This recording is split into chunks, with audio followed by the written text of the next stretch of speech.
Ingkang kepareng sowan menika kanca Jose tan kantun nderekaken acara pengetan lan umbul donga. Kakintun panjenenganipun sawargi Ibu tawi Mbah Yatini ingkang sampun tinimbalan ngarsaning Gusti 1000 dinten dene putra wayah wanci sonten mriku kawengku gelaring acara ngadani acara kintunan donga nenggih keluarga ageng Bapak Jaryono, keluarga ageng Pak Sujadi, keluarga Bapak Wardoyo, keluarga Bapak Jumeri lan keluarga Bapak Purwadi.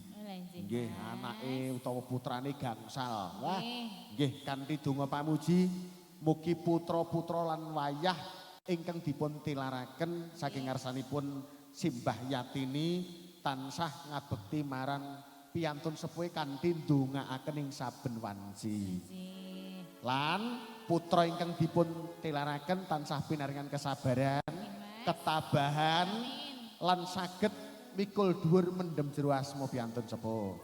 Ya, iki karang ini Mbak. Acarane pun aturaken fleksibel mawon lagune. Kintunan donga iki wujud bektine para anak-anak utawa putu-putuga marang eyangipun ingkang sampun tilar. Mula diaturake 1001 katur para lenggah monggo.